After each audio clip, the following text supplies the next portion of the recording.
Welcome back to Wildly Hopeful, a place for soft hearts, steady faith, and wild hope. I'm so grateful you're here today because we're stepping into a conversation that, if we're honest, touches every single one of us. We all know what it's like to feel judged. Maybe it was by someone else's words. Maybe it was by a look across the room. Maybe it was by the expectations we imagined everyone else had for us. But what I've been thinking about lately is this. Sometimes the loudest judgment we experience isn't coming from someone else at all. It's the voice inside our own heads, the one that replays conversations, questions whether we were ever enough, keeps us performing, proving, comparing, and striving to get everything just right. And then there's the other side of it. There's the flip side. The moments when we become the ones making quick assumptions, forming opinions before we even know someone else's story, or mistaking criticism for discernment. You know, the old cliche, judging a book by its cover. I've been guilty, and it never really has ever turned out good for me. And what if Jesus has something better for us than living under judgment or extending it? What if he invites us into something deeper, something that holds both truth and mercy together? That's exactly where we're going today, and I cannot wait for you to hear this conversation. Today's guest is Shannon Popkin. Shannon is an author, Bible teacher, speaker, and host of the Live Like It's True podcast. She has spent years helping women engage scripture, not just as information to study, but as a story to live. And many of you may know her through her previous books, Control Girl, Comparison Girl, and Shaped by God's Promises, where she gently invites readers to surrender control, find freedom from comparison, and anchor their lives in God's promises. Her newest book, Kinda Judgy, Finding Mercy for Myself and Others in 6 Stories of the Bible, may be her most timely yet. Kinda Judgy, I love it already. Through the stories of Noah, Rhab, Jonah, Simon the Pharisee, the man born blind, and the thief on the cross, Shannon helps us untangle one of the tensions every believer faces. How do we hold on to biblical truth while becoming people marked by mercy? With personal stories, biblical insight, and questions that invite honest reflection, she reminds us that we aren't called to live as judges, but as daughters of the merciful judge. Shannon, I'm so honored to welcome you to Wildly Hopeful. Shannon, I am so grateful you are here with me on the Wildly Hopeful podcast. And I was literally going to say, before I even turned on the microphone, listen, don't judge me for being late today, because I was having technical No difficulty. judgment. And then I thought, okay, this is actually quite perfect, because this is where I want to start today. Because I think a lot of us would truly say, I'm not a judgmental person, right? Like, I'm not judgy, but really, deep down, I think after we talk today, we may just find out that there have been some times when we didn't think we were being that girl or doing that thing, and we actually were. Because if we slow down, I think judgment actually shows up in ways we don't always recognize. And I want to start off with, who was Shannon before this work, before we started doing kind of all the things? I would just like our friends to know a little bit about who you are today, a little bit of your background, because then we're going to jump in to the first question of, how would you define judgment? And how does that go deeper than being critical? So just want our friends to know who you are and kind of what you've been walking through lately. Sure. So, I live in Michigan. I guess that's a start, right? Yeah. Where are you from, Brandy? I'm from Tennessee, but we live in Charleston now. So I have that Southern girl, Southern girl twang a little bit. I love it. It's so cute. Thank you. So you'll hear my Michigan voice. But you know what? I love that. Sometimes it's so funny because I think we all have a phone voice, and we have like a work voice and like that important, like who we're talking to voice. And I always try to bring mine out, and it just never fails. The little country's cornbread girl always comes out, and I'm just like, okay, oh well, I'll just deal with it now. That's who you are. Yeah, that's who you are. So my husband and I have been married about about 30 years almost. We're just about to reach our 30th anniversary. We're excited about that. We have 3 grown children. Nobody is living at home anymore. So it's kind Yeah. of exciting to be empty nesters just this year. We have one who's married. Our youngest son got married to Annika last summer. And then our oldest, Lindsay, owns a house. We call it the Lemon because it's had so many things that's gone wrong. And then our middle son, Cole, also lives in town. So they're all doing big grown up things, and it's so fun. Yeah. But I think, we're going to be talking about judgment and judginess. And so Mhm. it might be pertinent to say, I grew up in church. My earliest memories are just really having a great time at church. Our church family was so fun. It was a very vibrant time for the church that I grew up in. People were coming to Jesus, and our church was growing. And it was really the first time my parents were coming to faith in Christ, or at least walking with Him. And so as they were reading me my little Bible stories, it was the first time they were encountering them themselves. And so I had my little books, and it was just a really sweet time in my life. And I grew up not having any negative thoughts about Christianity or the church. And yet I think that kind of, growing up in that bubble, there Yeah. is something about Christians where we do tend to be kind of judgy, and we don't realize we are, right? Yeah. And so that's why I feel like I might be the right person to write this book, because I get it. I Yeah. totally get it. I get just the sentiments of like, well, if I don't say anything, are they going to assume that I think that I'm going along with that? Like that sort of a sentiment. Right. Just for those who have grown up in church, that I feel like that's, that can just come really naturally. So, yeah, so that's a little bit of my backstory. I'm so glad that you said that because I think about times in my own life growing up. I didn't grow up in a traditional like Christian home, but I went to church with friends and, started going to different types of churches in my teen years. And I joke all the time. And I know our friends listening have heard me say before that I'm a church mutt. Like I have kind of been all over the place. Still Yeah. don't really know where I fit or identify. I'm just kind of sometimes I'm like, I'm a Baptist Church of God kind of girl and just I fit, love it. Yeah, I just know Yeah. I just Yeah. know I love Jesus. But Hmm. one of the things that you said is that in the church we don't always realize how judgy we are and how we are Hmm. perceived. And I can think about specific times where I've heard this type of language and it was, I'm just using my judgment, right? And this is Hmm. discernment. But there was a point when that discernment and that judgment went past just discernment and judging, and I think there was a little critical spirit underneath all of that. And so that's Hmm. kind of what I wanted us to start with. I just think it's the perfect place for us to kind of dive in is when does that judgment go deeper and we know that it is into a critical space because I think we see that in everyday life too. Hmm. Yeah, we sure do. Yeah, and it's not just sequestered to the church. Like Yeah. it's everywhere. I think the Yeah. whole world is sort of judgy right now. Oh, Just amen to open your that. Yeah. social media, right? Yeah.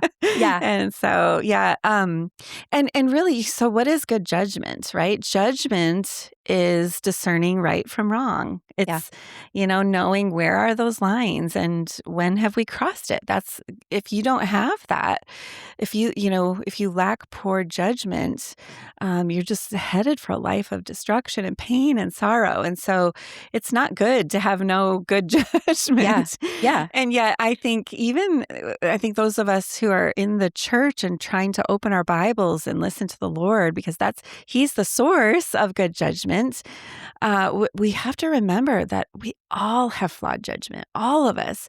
And we've inherited that from Adam and Eve. There was that tree in the garden called the knowledge of good and evil. And so it's like God very much had a distinction between good and evil, but He kept that off limits from us not because He didn't want us to have it, but He wanted us to walk and talk with Him, have these long talks with Him and learn from within the context of our relationship with Him what is good and what is evil. Yeah. And I think we kind of get this idea that we can just come aside from our walk with Jesus and just give me the checklist, okay? Just I'm going to do all the right things. I'm going to do it all right.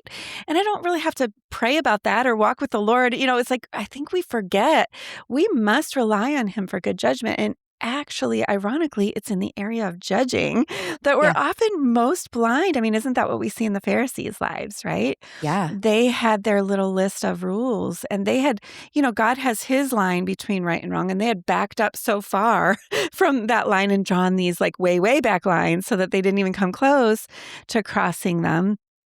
And they were so judgmental. They used their own little lines to judge everybody else. And they were not walking with God. They had Mhm. joined Team Satan and didn't even realize it. That's how Yeah. far off they were and how blind they were. So I guess all that to say, how do we have good judgment? It's only from within the context of a relationship with the Lord. And that comes from reading his word and praying and dealing with his confrontation in our life, the conviction of sin. And so, something though earlier in your first question was like, how do we know that we've crossed over? And I just picture, Brandy, have you been in a part of a lot of like ladies groups at church or Bible studies, or I'm imagining you have like me. Absolutely. And, unfortunately, Shannon, and I foresee this is where you're going, but that is one of the areas that I've been hurt the most Mm, by being judged. And I think that is one of the things that we have done, especially as women. Um, Sometimes I think there's like a level of control that's there. mhm, And mhm, there's so much comparison in an area that you would think that wouldn't be because, we would know that our identity, right, is daughter. And we would know that we have a mhm, seat at the table and that mhm, invitation's not withdrawn because Shannon has a seat and so does Brandy. But in those women's groups, in those ladies' time, in those Bible studies, there has been some judgment passed and going yeah, on. So, yeah. yeah. You don't know this probably, but you just named all of my books. My first book is Control Girl. My second book was Comparison Girl, and now I'm writing. It was going to be Judgy Girl, but we changed the title to kind of Judgy. So I mean, all of the above, and I have dealt with them in my heart for decades now, right? Yeah. Because I am a good church girl, and Right? I am Yeah. comparing myself to everybody, and I'm trying to control it all and all the things. So I am not talking down to anybody when I say this, but I have been at those tables Yeah. and heard things come out of people's mouths, like, and it sort of shows up in this, like, contempt or disgust, like, "Oh my word. Do you see what these young people or these teenagers or what she's wearing or what she, listens to, like, these young people and what they're watching on whatever." All of these sorts of things where we're talking about other people who are probably not there, but we're in earshot and we're like, "Oh, can you even believe that they would do that?" And there's somebody at that table thinking, "But what if I have? What if, what What if if that I was me? Yeah. what if I have had an abortion? What if I Mhm. have had an affair? What if I do have same sex attraction? Like, what about me? Like, what are you saying about me? Yeah. Is there a place for me here at this table?" And I think judgment creates such division. People recoil and they forget all those things you just said, that yes, we have a seat at the table and it's not because of our own merit. Yeah. It's only based on the righteousness of Jesus Christ, who lived and died in our place and who's risen again and gives us this new life. And so that's the reason we have a seat at the table. It's not anything that we have done, and we Yeah. can't lose that seat because of something we've done. No, and I love that you brought that up because, that is one of the things I have sat at those tables and heard those things and in my own mind have thought the same exact thing as to shouldn't this be a safe place? Shouldn't this Mhm. be where we want the girl that's dealing with addiction or promiscuity or Mhm. whatever the Yeah, things right. are, and even not in those lines, but if someone is having marital problems or if they're Mhm. having financial struggles, like, isn't this the place where we should go Yeah. to be safe? Isn't this where we can go? And I think sometimes that in the mission of us being the church is we forget the component of love and we forget that we Yeah. are called to love everyone, our neighbor, even when they look different, even if their sin has been different. Yes, yes. There is a place, obviously, where the Bible talks about these things, but we get caught up sometimes in playing the role of the Holy Spirit and judging Mhm. outside of what's even, I say that like in a joking way sometimes to my kids, like I'm not trying to judge outside of my own jurisdiction here, but we do Mhm, that, mhm. right? We've been caught up Yeah. in doing that. And I love that you write from these concepts and not from just a place of knowing or knowledge, but you've walked through them. Like you've lived these Mhm. stories, you've lived them out. And stories have a way of getting past our defenses, I think. Yeah, yeah. And that was one of the questions that I wanted to ask you is the stories that you talk about in here. I know we talk about Noah and we talk about Rahab. What in your book about, being judgy? And I love that. Like, what is that? Oh, I was trying to think of the phrase when we first started chatting and I lost it. And I'm trying to think of it again. It was just like we listen and we don't judge. That's like Oh, one yeah. of the new that's Right. kind of floating around. And I say that all the time. Like, Mhm, we're friends and we listen and we don't judge. But mhm. what of these stories that you have chose, of these six stories that you write, like, why these specifically? And is there one that you were, like, personally confronted with while you were writing? Wow. I have to think about that second part, but why stories? So, a little bit earlier, you talked about creating a safe place. Mhm. And so, like that safe place, what is that safe place? And I don't think the safe place is the place where we just erase all the lines between right and wrong, so that somebody who is in sin can feel welcome to join us and never have to change. Like that's not the purpose of the church, right? Yeah. And so we have plenty of verses that talk about we should confront a brother or sister in love, Matthew 18, Galatians 6:1, we're to go after the wanderer. We're supposed to in love Yeah. talk, but it should be in the context of relationship. And so creating a safe place, it's a safe place for me to say, yeah, I have sinned and I am sorry and I am repentant before the Lord and I know that he welcomes me and I'm so thankful that you will too. And I think what creates the division between us is when it's like I think there's pride behind it, right? Yeah. In the contempt and the looking down. It's like one person is like, oh, I would never do that. It's like the judgy finger of pride is always pointed downward. And the other person is like, are you saying you're better than me? And so it's Right. just this pride component. And that's what makes it feel unsafe. And so, okay, so to your other question, though, why stories? Because I originally what I gravitated toward in this topic of judge, don't judge, and we have a lot of like confusion about that. Rightly so, Brandy, because in the Bible we have verses that say don't judge, and then we have other verses that say judge with righteous judgment. So, like, what are we supposed to do when? And so early on, I think I was drawn to, well, like, let's just map it all out. And I was Bible study leader like maybe 15 years ago. I created this chart for judge not, and when you do what, and what are this whole elaborate chart. But I think my chart only made me maybe more judgy because now I knew with precision when everybody was doing it wrong. And Right. so it's like, there's more to it than just being right or being wrong about judging. Mhm. And so I think stories invite us to enter in and encounter God, encounter this merciful judge that, like, we can't encounter him and stay the same. We can't Yeah. be these judgy people after we have encountered this judge that we stand before, and none of us can stand up in front of him. Like all of us have sinned, all have sinned and fallen short. And Yeah. so, we might try to prop ourselves up in his presence, but that is futile. And so, all of us need his mercy. And when we experience his extravagant mercy, that's what changes us. And so, why these six stories of the Bible? Well, I was looking for stories um, that that came at it from different angles. So, all of the stories in the all of I would go so far as to say all of the stories in the Bible that talk about judgment also talk about mercy. It's not like we have a lot of people think like Old Testament judgment, New Testament love and mercy. Right. No, it's intertwined all throughout. And that's particularly true in these six stories that I chose. And so I chose 3 from the Old Testament and 3 from the New Testament, and I had to set aside so many. I would have loved to fill the book with, dozens of stories, but I wanted to the first story I chose was like, who is this God? Like, Yeah. is he just a God of harsh judgment?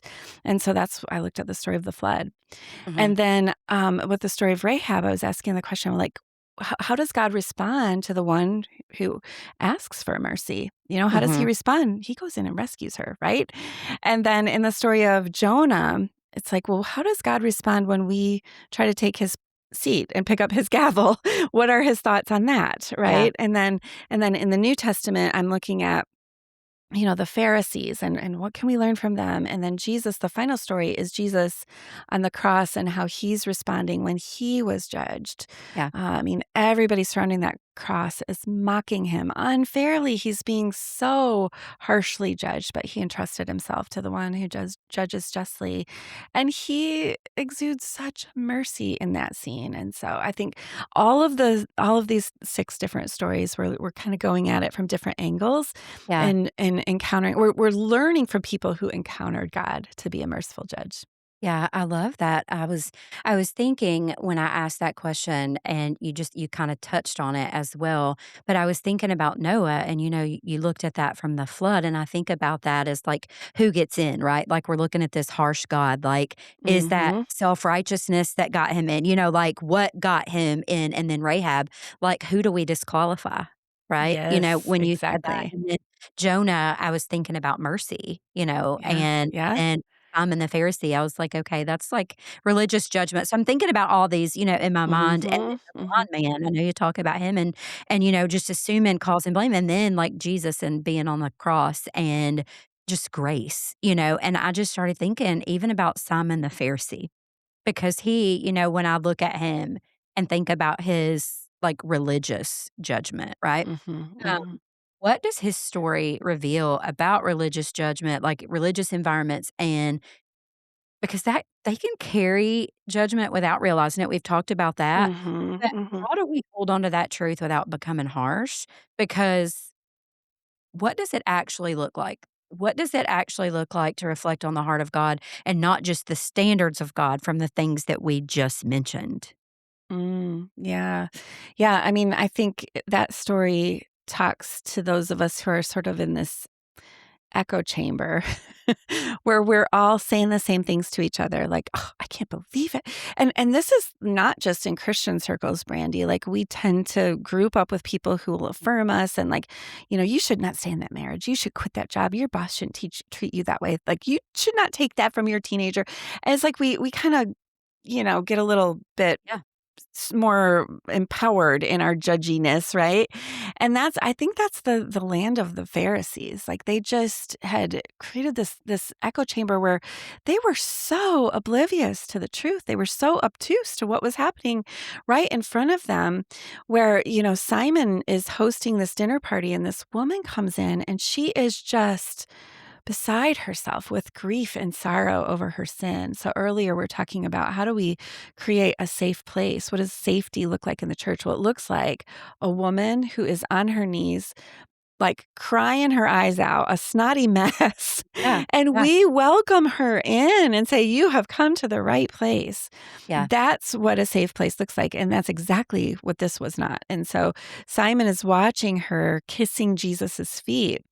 And they had all these rules about who could, going from clean to unclean. And if you were touched by a sinful person, well, then you had to go through all these rituals. And so what they would have expected Jesus to do is just swat her away, like, "Get away from me. I'm a rabbi here. You cannot be touching me. You are a sinful woman." But in his head, Simon is saying, if Jesus knew who this woman was and what sort of woman she was, he would not be letting her touch him. And Mhm. so what's implied in that is, well, what sort is she? She is a different sort than him. He is in a category of his own, and she is in this sinner category, and he is just like looking down with judgment upon her. Yeah, And so how does Jesus respond? It's the coolest thing because he says, "Simon, I've got something to say to you."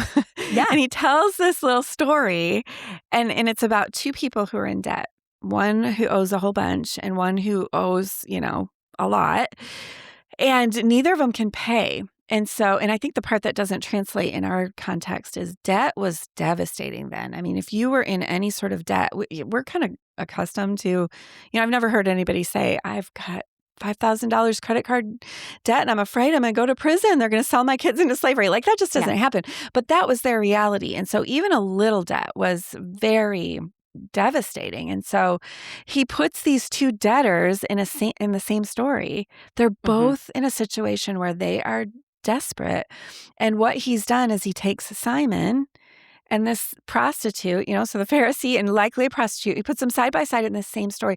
So what he's saying is, Simon, you see yourself as different. She's that sort and you're this sort, but actually you're the same sort. You are Yeah. both sinners and you cannot pay. And you're acting like you're so superior to her, but you're not. Actually, she's the one who is responding rightly. And you are the one filled with all this pride and contempt.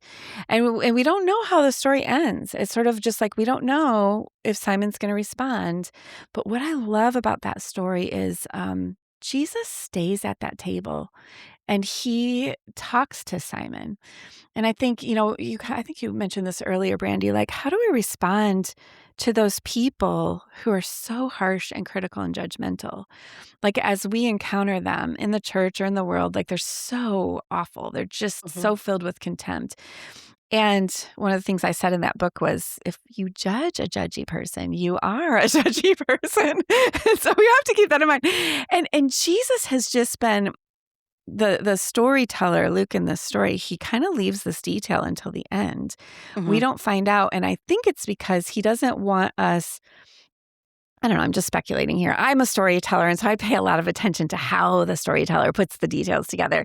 And I love the fact that he leaves this little detail, this outrageous detail till the end, because he doesn't want us to experience the story and think, well, Simon is this person who is so awful. I am nothing like him. He wants us to Simon was a Pharisee. They were the good guys in that context. And so here's the detail at the end. When Jesus arrived at Simon's house, he was completely snubbed by Simon.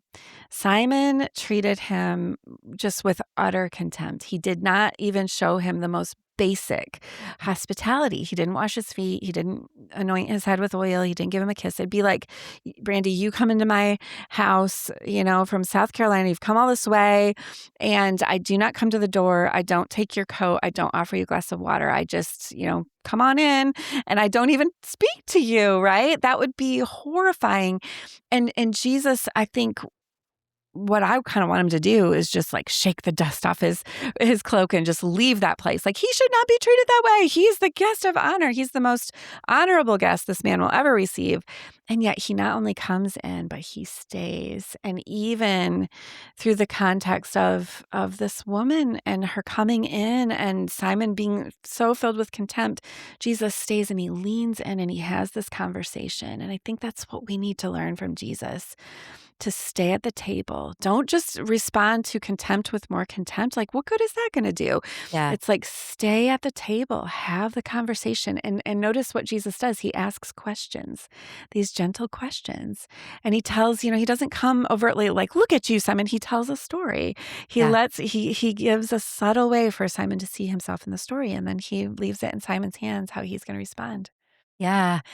You said, especially somebody like me, like I've come all this way from South Carolina. Like I am, maybe to a fault, like a touchy feely girl. Like I am from the foothills of Tennessee. We are honey baby. We will honey baby y'all to death. I And love it. we are huggers. And that's just what we do. And like, I don't even shake people's hands. And I've thought about that afterwards and like, oh my goodness, like, about people's boundaries. And some people are like, have a germ thing, but I'm just like, no, I don't want to shake your hand. I want to hug you. I want to kiss your neck, I right? just want to, yeah, all over, but Mhm. it's just one of those things. Like you said, Simon did not even, receive Jesus in that manner, Yes. but yet Jesus sat at the table, and it made me think about his mercy because not only was he Mhm. merciful to the woman who was a sinner, that everybody at the table, Yes. and the only difference was is everybody outwardly knew her sin, right? Because Yes. I mean, just like Simon, we may Exactly. not have even known had Jesus not been the one at the table what he was thinking because Jesus knew his That's right. thoughts. So he Yep. pulled that out of him, right? Yep. And Yep. So we only know the things that we know about her because they were told. We Mhm. don't know anyone else's sin, but yet Jesus sat there. He sat at that table. He gave her mercy. He gave them mercy. And I think sometimes we hear that word and it's almost like we think about somebody lowering the bar, right? Like mercy, Mm. and mercy, like he just, bestowed down low to that. But that's not what he did. Like that's not what Mm-mm. biblical mercy is. That's not what it means. Mhm. And I think about her. I think about Simon, but I think about her. She's the daughter of a merciful judge, right? Mhm. We are That's the right. daughter of a merciful judge. That is Yes, who our that's right. identity is when we know that in him. And it makes me wonder, like, how does that understanding of God, like, how does that change the way we see mercy and give Mhm. mercy to others when we see that's who we are in him? Ah, that's so good. Well, I think, first, what is mercy? Yeah. Mercy is not receiving the judgment that we do deserve. Amen. And And amen so that we don't, right? right, Yeah. and so I think we have to start with that, though. What do we deserve, right? And that's, I think, what we're kind of establishing early on in the Bible with that story of the flood. That's what we deserve, right? That's and at the opening of that story, God looks and he sees that the intentions of mankind was only always evil. It's like the hearts were just completely wicked, and that's our Yeah. hearts too, and God Yeah. sees that. He knows, like, he knows what nobody else can see at the table, right? The Right? things that we're Yeah. good at hiding, Yeah. Pharisee or not, he knows exactly what we've done and what we deserve. And so all have fallen short and all deserve God's judgment. The Lord said, if you eat from the tree, the penalty is death. We all deserve the death sentence, and this is eternal death, eternal separation from God. That's what we deserve. And I think we think often that God is just pent up with all this judgment because he sees, because he knows.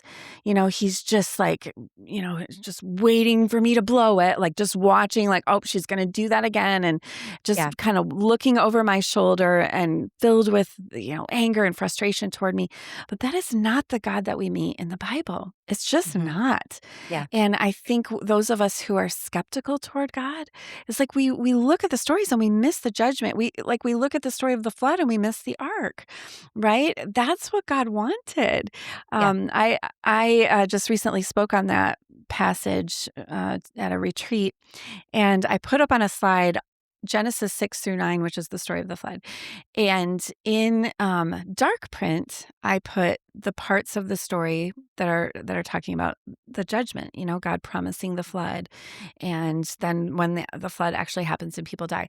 But then in the light print was all of the rest of the parts of the story, and there is actually relatively very little amount that is focused on the judgment. Yeah. How when we have a disaster, the camera just keeps panning and showing us all the chaos, all the widespread disaster over and over. But the Bible does not do that in the story of the flood. We just kind of get this couple little verses that say that the floodwaters came and everyone died, Yeah. and that's it. And we don't get any images of them clawing at the ark or anything like that. We don't even hear of that. But what do we get? Where does God put his attention in the camera? It's on his mercy, right? Mhm. He it starts out by him seeing all this darkness that is spread all over the world. Like, he feels for the people who are on the other side of that violence. Mhm. And he is grieving over that. He's weeping. He's Yeah. filled with grief over what is happening. And so he talks to Noah, this righteous man, one righteous man in this world of darkness. And he's like, you know what? We've got to go with this other plan. And so he tells him to, and so the whole rest of the story is giving Noah these instructions about the boat and the instructions for the animal and like all the materials for the ark. And it's all focused on the ark. And so the flood is judgment. The ark is mercy. And that's what God has God's attention. That's what he wants. The thing he most wants us to know about himself is that even when everybody is so wicked and so filled with evil, God wants the story to be about his mercy for that one person who will turn to him. And so, I guess I just have to say too, we always think that Noah is the good guy. We're so individualistic and we think like good guy, good choices, good outcome.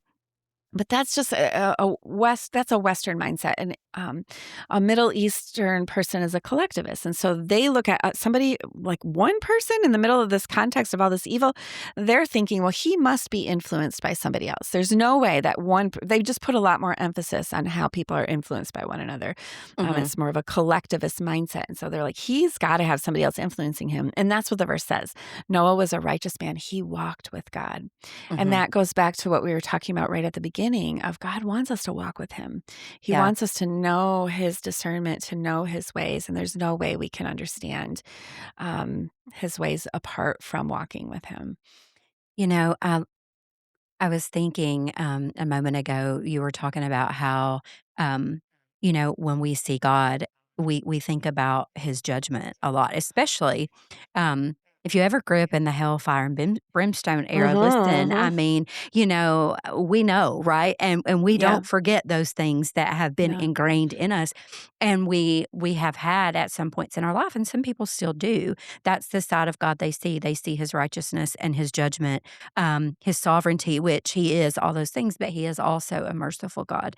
And he reminds us that every day his mercies are new for us. So that means no matter what we did yesterday, like he doesn't love us any less. He's not Mm-mm. judging us for what we Mm-hmm. did yesterday any more than what is happening today. He does not love us any more today. It doesn't work that way. But you said something really good. It's like because of the way we see ourselves. So we see with this distorted and broken lens, right, of the way we see ourselves and waiting for that other shoe to drop. And it has Mm-hmm. to, right? Mm-hmm. Because we know in our minds and our hearts all the things that we have done and said. And so, to the flip side of even what we've been talking about of circles that we've been in or being judgmental to one another, there's also a coin to this to where we're very harsh on ourselves and where Mm-hmm. we judge ourselves very much, and even though we know that side of him and we know his mercy, and we trust that and we believe it, and I can believe that for you, and I can believe that for others, but sometimes it's hard for me to receive that mercy for myself and to be able to forgive myself, and so that's kinda one of the things I was thinking about is, like, we struggle to see that. We struggle to receive his mercy, and we are so harsh to judge ourselves. And I'm not saying that men don't do this, but wouldn't you say that as women, we are Mm-hmm. judging ourselves? And it's not even just for the things that we do. And like I said, maybe men do this too, but I just think about myself. I look in the mirror and I can't even see the things that I know at first that God would say about me or see in me as his daughter, Mm-hmm. right? I see the wrinkles on my forehead. And I know this is so minute, but it just brings into how the most small things that it's constantly, in our Mm-hmm. heart and in our mind in a broken and fallen world is to judge even the smallest things. I can't see the good things. I can only see, oh, well, look how much weight I've gained, or look at that gray Mm-hmm. hair, or the things that we don't like, and we pick and pull those things out and don't give ourselves mercy either. And sometimes that Mm-hmm. makes me wonder, are we not truly giving mercy or showing mercy to others, mercy that we've been shown, or giving grace to others as grace has been given to us? Not even Mm-hmm. sometimes because it's intentional. We don't even know how to give it to ourselves. And so, therefore, if we're not doing that Mm-hmm. through the lens of his love and his light, then Mm-hmm. how can we how can we biblically try to give that or be that to others? Yeah. I mean, I think we're just fighting for acceptance and worthiness apart Yeah. from Jesus, right? That that's is what that's it all right there. about. Yeah. Yeah. We're trying to prove that we're okay, that we're not, that we haven't fallen short. And that's just a futile battle. Like, why, we're not gonna, that path leads nowhere good. Yeah. We're just gonna become more and more aware, and we're gonna withdraw from the Yeah. Lord. Yeah. Whereas, look at these people, and it takes some humility, Brandy. That's Mhm. what it requires. It's humility to say, you know what, I don't measure up. I have failed. I have crossed these lines. I am a sinner, and I deserve his wrath, but God is merciful. And so, look at the story of the Ninevites, how they have this. I mean, this is a wicked, wicked people, evil people. They hear this sermon and they fall to their knees, and immediately God relents. Yeah. Is that a God who is pent up with judgment? No, he's just waiting. He's like the father of the prodigal son. He's just waiting for that moment where he can receive us. Or look at the story of Jesus and that sinful woman, right? He's he sees her and he's so happy to accept her. He is not pent up with anger and wrath. Yeah. Or look at the story of Rahab. She's a prostitute. Hmm. She's not living this righteous life, right? She doesn't get God's attention with her good behavior. And so as God scans the city of Jericho, he finds the one woman who's waving this white flag, like saying, "Can I have your mercy?" That's Yeah. basically what she's saying. Can I switch sides? Would you be merciful to me? And what does he do? He sends a rescue team in to get her. Like Yeah. these two guys, they think they're on a reconnaissance mission. There's spies entering in Jericho, and they do a very poor job of it because immediately when they get there, everybody knows that they're there. And so, Yeah. but God sends them providentially to her doorstep. Right? She's the one turncoat in Jericho, and he goes in, he sends his people in to get her. And so, like, that's God's heart for us. I mean, it doesn't Yeah. matter what your past is, it doesn't matter what you've done, what you are in the middle of doing. She might have practiced prostitution that very day, right? Right. And yet, when these spies came to her, that was her heart was, I want mercy. Yeah. And God is just waiting. And it's really not about us, it's about him. What he wants us to know is this pent up mercy in his heart. He is not just looking to blast us for our sin. He knows we're sinful. Yeah. Of anyone, of all the, Yeah. all the eyes that see us, his eyes penetrate to the very darkest parts of our heart. And Yeah. he knows it all. And yet what he wants, what he longs for is to pour out his mercy on us and to accept us in. Like it's his mercy that keeps us from his judgment, right? Yeah. Like what kept Jesus on that cross? They were all mocking him because they thought he was too weak to stay on that cross, but actually he was too merciful. Yeah. He knew that the only way that we could be forgiven, that we could be accepted by the Father, that we could be made new Mhm. was if he mercifully took our place, right? If he took our death and gave us his righteousness. And the Yeah. terms are so absurd, it's ridiculous, right? Yeah. Yeah. He takes everything. He takes all of our unrighteousness on himself and he pays for it on the cross. And then he transfers to us his righteousness. It's just like, it's crazy. That's how merciful our God is. And just picture him with his arms wide open on that cross. Yeah. He is standing there, nailed there because he is too merciful to come down. Yeah. He is suffering, dying, a slow, painful death, a torturous death because he is too merciful to let you deal with your sin on your own. And so that's the story. I think that's what we have to, I think look in the mirror Mhm. and recognize that about ourselves. Yeah, That's and our get to that point. context. Yeah. Yes. And so it starts, I think, with us recognizing, no, I am a sinner. Because I think, like we said earlier, we're trying to prop ourselves up with our wrinkle cream or our, like, I'm never going to do that again. Sort of like all of our good behavior. We're trying to prop ourselves up Yeah. as if we haven't sinned and we're not headed for death. Like Yeah. that's really what we're after there. And so the opposite is, no, I have sinned and I do deserve death. But look at this merciful God and what he has done for me. That's the Yeah. context. It's easier to point out, look at Rahab. Look at what Rahab had done. And while you were talking, I literally was thinking about the spies. Like, if they didn't know who she was before they went to her house to rescue her, what could have been going on at the time, we have no idea. So if they didn't know it before they got there, they may have known it when they got there. And I could only imagine, had that been us or it being them, to judge her in that moment. And like, out of all the people that Jesus could save right now, like, this is it. Like, this is who you're sending us in to Mhm. rescue. Right. This is whose life is important to you. And I think that it's easier for us to see things in that light versus absolutely, these are the sins he's forgiven. Look at her lineage at that point after that, like, look at what we Exactly. know about Rahab. And That's exactly right. it's those that we disqualify even ourselves, right? I mean, look at King David. He was the least of these. Look at Moses. He knew he stuttered. So it's these things when you look back through scripture, it doesn't really matter. These are the people that God moves in, right? That he works through them. It's them. It's Mhm, us. mhm. It's those who do not Yeah. deserve it, right? It's those who recognize they need mercy. Like, Yes. that's what God is attracted to. Like, when Yes. he looks at a city, Jericho, they were defying God. They were Yeah. boarding up their city. They were proud of their walls. They had double walls, and they were like, "You can't get through here." And Yeah. God's like, "I can just topple your walls whenever I choose, right?" Right? And so, but he's looking at, here's this one woman. What attracts God is the one person who says, "Can I have mercy? I Yeah. deserve to be, I'm part of this wicked city, but can I please have your mercy?" And he's so attracted to that. And I think you're exactly right. If those spies had been asked, "Would you please risk your necks for the sake of a prostitute?" I don't think they would have been so excited about that. But Right? yet, they were good to her. They kept their word to her. Mhm. And in the middle of the battle, they escorted her out. And I'm sure she thought that she and her family was escorted with her. We're probably going to live outside the camp. We're going to be like Yeah. I don't know, like the prisoners of war. I don't know what she was picturing. At least Yeah. they'd be alive.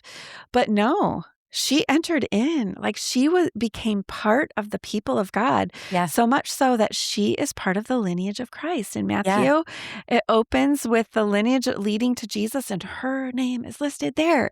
Yeah. And so that is God's heart for the outsider. And I think, sometimes, Brandy, we're trying to be so protective of our people. Like, I'm thinking of, maybe your daughter has a girlfriend who's not a bad influence, or your son's dating a girl who's got a risque past or something like that. And we're just like, "Oh, not those people. Like, let's send those people away."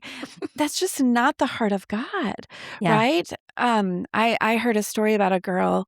This is I wrote about this in the book. A girl who was friends with this Christian girl in high school, and after high school, they lost touch. And she knew, she's like, "I know I was bad influence on her," but she said after high school, they lost touch because she tried to get in touch. That this was the day of phone calls, or whatever, and the mother intercepts the letters and the phone calls because she just wanted her daughter to not keep touch with this non-believing girl. What she didn't know is the girl had become a Christian, and she's being discipled by someone in that period of time. And she's like, "How come my friend's mom, who I know leads Bible studies, how come I'm not good enough for her? Why is she rejecting me when these others are welcoming me in?" And the Mhm. answer is, like, we're trying to play it safe. Like, we don't want to be the spies going into risk Yeah. ourselves, right? For the sake of, but that's just not the heart of God. Yeah. And I mean, I know, like, I get it. We have to be protective of our kids. I'm not saying that, but, like, who are the people that God has put right in front of you, like at your door, that you're trying to shun, that you're thinking like, "Oh, like they could never be part of us," Yeah. right? They could Ah, never, yeah. that's exactly wrong. God Yeah. looks at the hearts of people, and if they are willing to receive his mercy, that's the one he goes after, and he may Yeah. be using you in part of their rescue operation. That is so good, Shannon, because, especially when it comes to our kids, right? We think we know more. I don't It's not like we say, "Oh God, I think I know more than you," but we think we know more sometimes, right? Yeah, And yeah. I No, think we we do. Oh, forget. and we do. We Right? do know more Yeah, and I than our think kids. yeah, well, no, I think we think sometimes we know more than God of how to protect them, Okay, right? Like, we got don't it. say that, but we're Right. like, "No, this is I'm protecting them," and He's giving Mhm. us, like you said, He's given us signs of things, and He's putting people right in our path, and it's who, we're called to love and to disciple, but we are so cautious, right? We're so Mhm. cautious of who Mhm. we let in instead of, "Oh, I do know that, this one may be going through some things." And instead of just continuing to judge what they've been through or just to restate the obvious, how different it would be if we prayed for them, or maybe prayed Mhm. with them, or gave them love, or Yeah. showed them love, or be light that they are not used to, or Mhm. show them mercy that they haven't been shown. Mhm. And it just Yeah. makes me wonder if we have any friends listening right now that's like, whoa, especially when you started talking about kids, or just even in that light, like, I didn't even realize how much judgment I was carrying toward others, or maybe even toward myself, at that Mhm. point. And It's like, what does it look like to interrupt that judgment, right, in real time? And how do we grow in discernment without slipping into judgment? Because that's a real big one, and I had Yeah. touched on that earlier about how, I've heard it said multiple times, I'm just using judgment as I've been called to use, or I'm just discerning. And Mhm. there's a line there where we step over into that being critical. That's where some of that cautiousness comes from, and why we really can't, like, show the mercy that the Lord is leading us to, because we're being too cautious in that. And it's like, how do we do that? And how do we shift into that? Right. Well, I mean, Jesus is really clear about contempt. So, like, we have to be on guard for contempt. Contempt is like an emptying someone of their worth and their value. And he says in Matthew 5:22, whoever says, Raka, you fool, like you person empty of all worth and value. And like the idea is like, I have weighed and measured you. I have weighed your worth and I have determined that you are not worth it. Like you're not worth my time and attention. I don't find any value in you. That, Jesus says, that person needs to watch out because hellfire is coming for them. I Yes. mean, he's talking hell. Like that's a pretty what could be more intense language than Yeah. that. And so, and I think what he's saying is my people don't do that. That's have been affected by the mercy of our Father. And so we have to contempt and honestly I hope that your readers will check out the appendix in the back of my book because I created like I wanted there to be some really tangible tools. And so I created these different lists of like, how do I weigh my heart? How do I look for these things that where I'm crossing the line into judgment and I'm not just being discerning. And so Yeah. it's like I think we can be discerning and yet not be hypocrites, right? Not Yeah. be not pretend like we know more than we know, Yeah. not right, not empty people of their worth and their value. Like these are the things we have to be checking our hearts while we're still holding fast to what is true and what is right. It's like the pride and the hypocrisy and the blindness to our own sin. Those are the things. Those are the ways that we are wrong.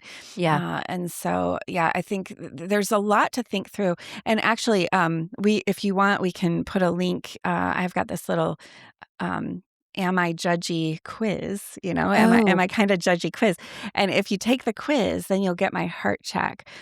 And it's got some of the same stuff, from that appendix, like just some questions to ask your heart to be if looking you for. would send me that link, that would be amazing, because I'm just so thankful that you went into the tangible. I was literally, my next question for you Okay. was, I Yeah. was going to ask you through writing this message, because we've already established this wasn't just a message that you kind of Yeah. grabbed from the air, like, oh, I think this will be a good one to write. Look, this is a lived message for you.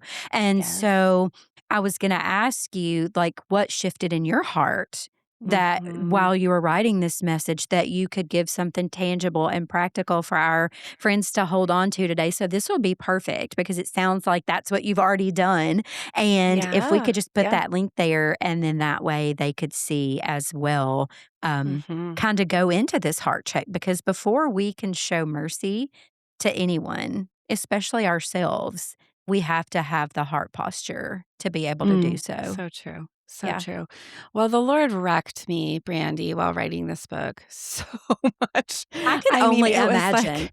like, there's so many things that I was looking back and remembering, like when we were talking about parenting, I remember a certain friend that my daughter had that I told her that she couldn't hang out with her anymore. And I'm just like questioning those things. And I had a really, um, like difficult relationship. I don't know if I would say difficult, but I was very guarded in my relationship with my mother-in-law. Um, I look back as I was studying the story of Jonah and I'm like, man, Judgy Jonah, I was just like him toward her. I had all this contempt in my heart. And I think that was more of this like hidden part of the thing wrong with the relationship was me. I didn't even know that. I so wish she was still living that I could tell her what the Lord opened my eyes to. Someday I'll be with Yeah. her in heaven and I can share that with her. But I just so many ways that God just opened my eyes. But if I could just maybe offer a few just little tangible things. Yeah, absolutely. I think when I studied the Pharisees and looked at how they were backing up from the lines that God had drawn, and they had all these way back lines, right?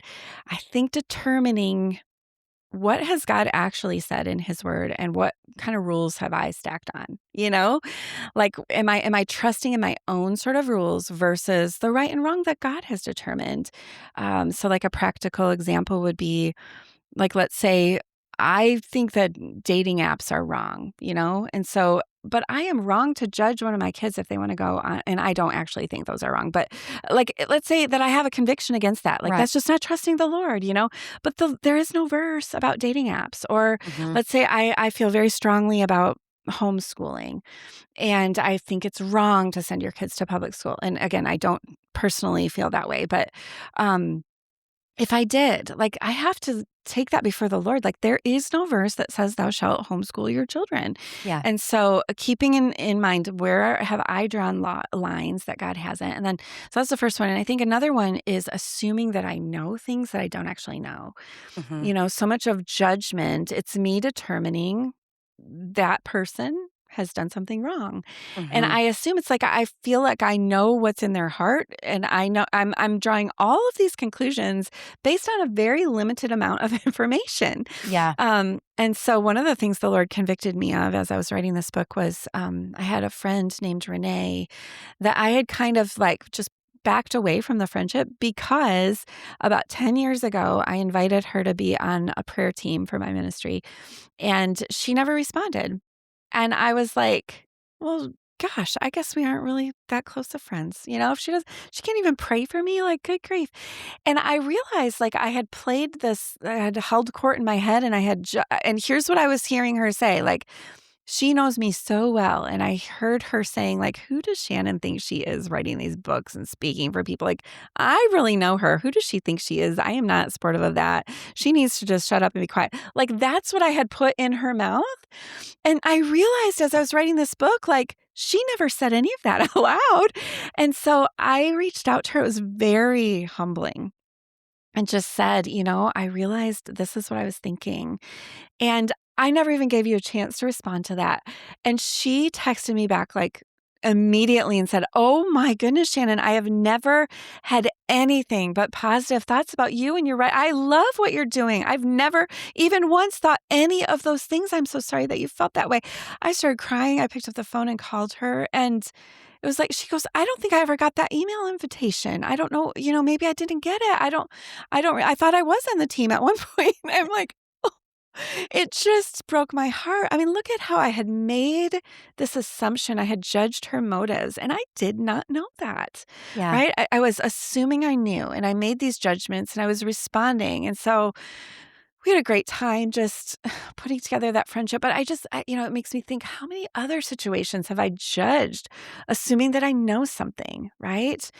And then, okay, so what did I say? Like, judging by my own lines, judging by what I think I know. But then let me just give you one more. I think trading compassion for contempt, Mm. Yeah. because contempt has this air of superiority. It's like, I never have, I never would, I never could, right? And Mhm. repeatedly in these stories of the Bible, what I saw is God, like I told you about that story where Jesus puts the Pharisee and the prostitute side by side in the same story. That's what he's always doing. Yeah. With Jonah, he's talking about these Ninevites, and he talks about them as, why should I not have compassion on these humans? He doesn't use the word for people.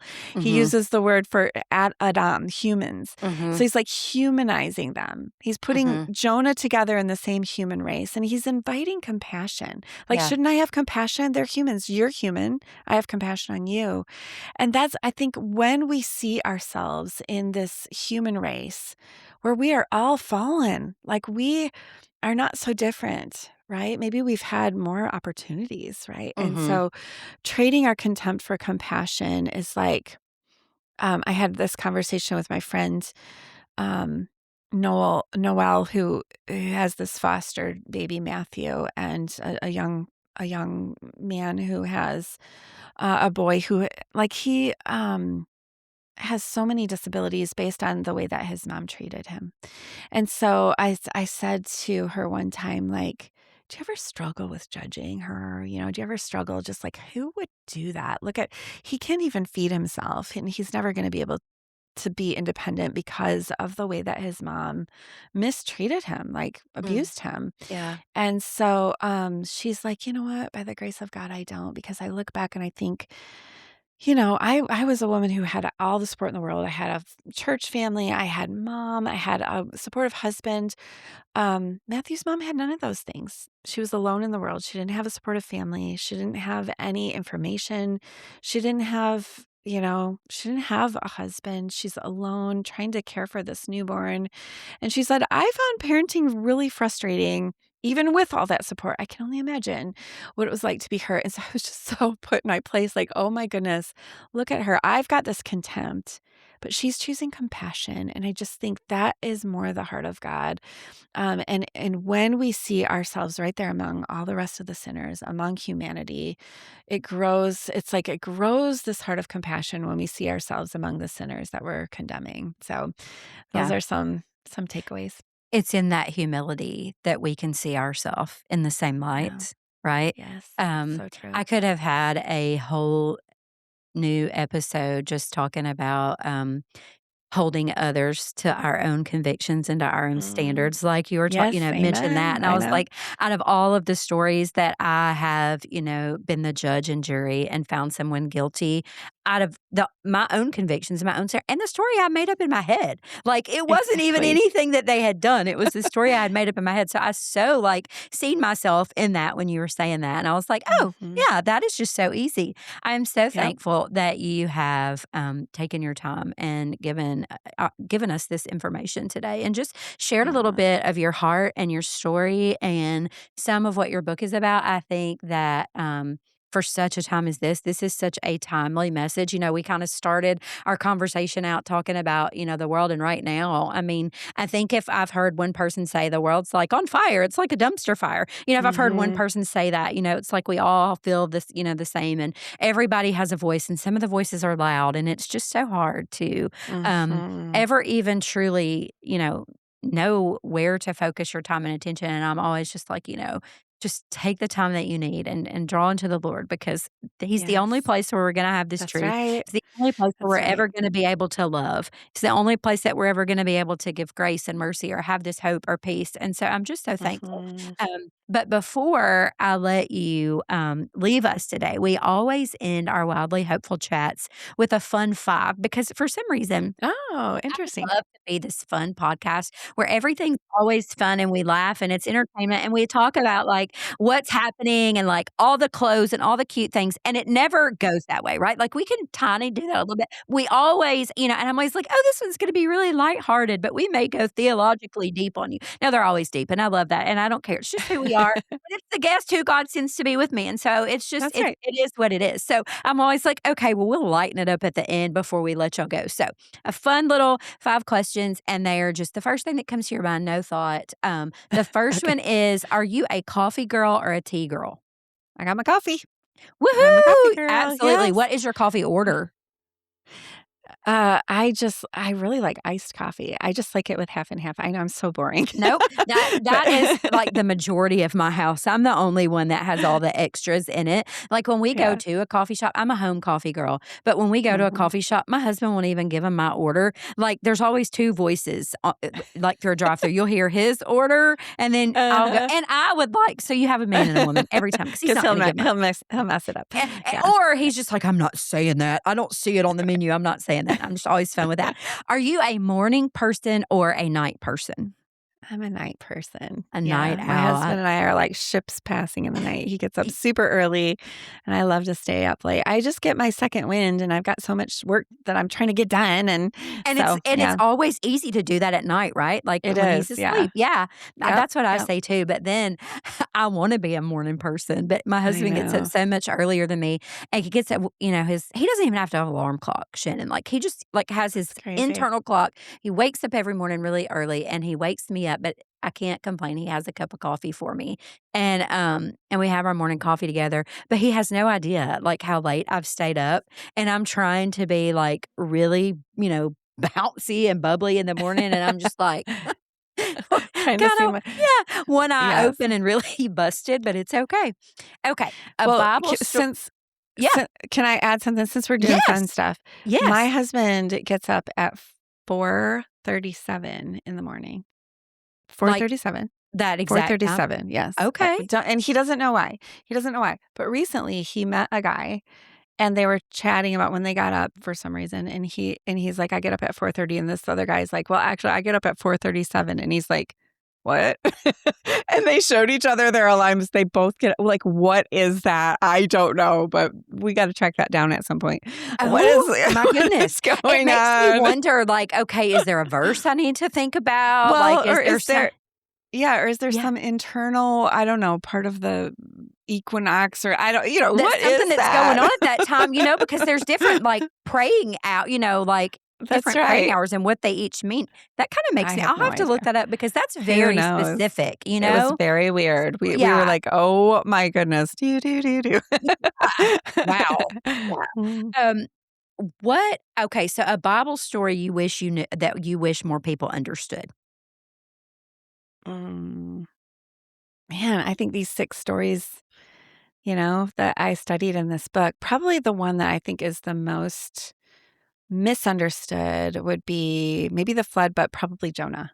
Yeah. Yeah, I think when you said that, I was kinda leaning toward those 2 as well. Yeah. Mhm. What is something that every time you think about it, it makes you laugh? Okay, there's this story when my kids were young and we were in Chicago. And this is back when not everyone had cell phones. And so I was trying to get a photo of us and there was this man who said, "Oh, I'll take a picture of you." But he didn't really know what he's doing. So he holds up see, it makes me laugh every time. He holds up the camera but he put his eye up to the camera. So as he's holding it, it's like you see the camera and there's this giant eye, like like in his face with this giant eye, and the eye looks so confused. It was like I literally doubled over laughing. It was one of the funniest things I've ever seen in my life, and the poor man, he just couldn't figure it out. So, I oh, love that I love that. yeah. That is probably one of my favorite stories that you have told today out of everything, just because I seen, like, your happiness, like, the joy in it, and then I immediately started laughing. I had no idea what I was even laughing at. But so, Oh, if yes, you could have seen it.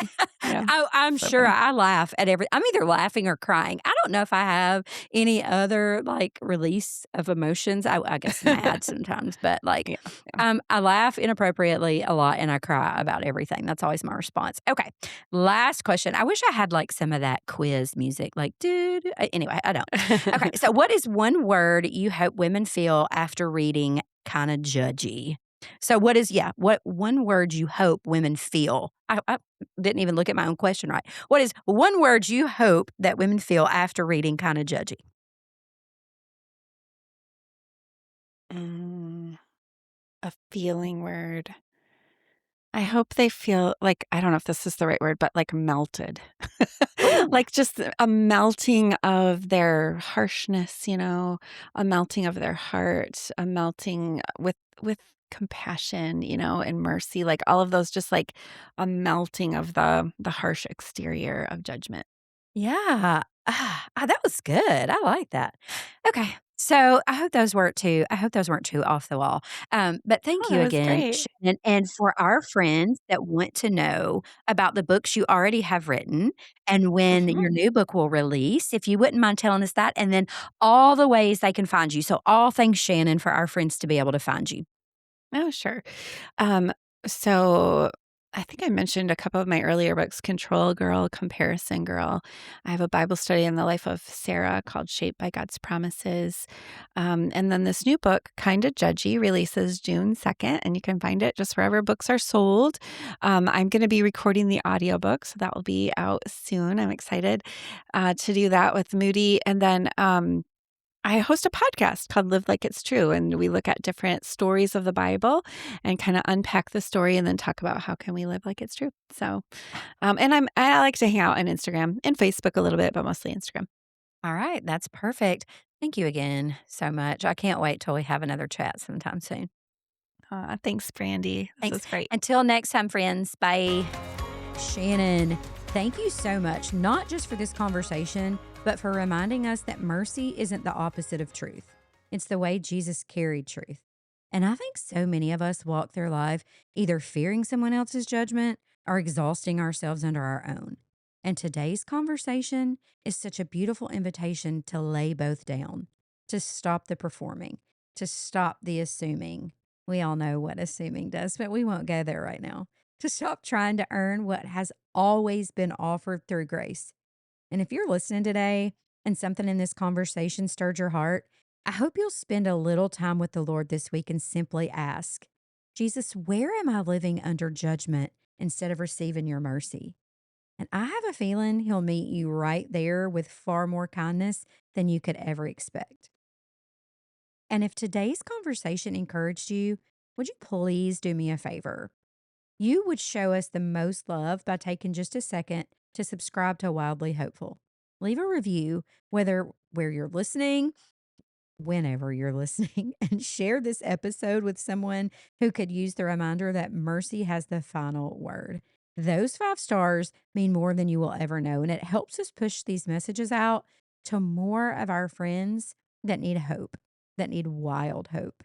And if you'd like to continue the conversation throughout the week, I would love to connect with you on Instagram at Brandy A. Dawson. We're building a community of women learning to live with soft hearts, steady faith, and wildly hopeful lives. You can also find links to Shannon's new book, Kinda Judgy, her podcast, and all of her resources in today's show notes. Until next time, keep holding on to hope because hope isn't waiting on the other side of this season. Jesus is already here, and that changes everything.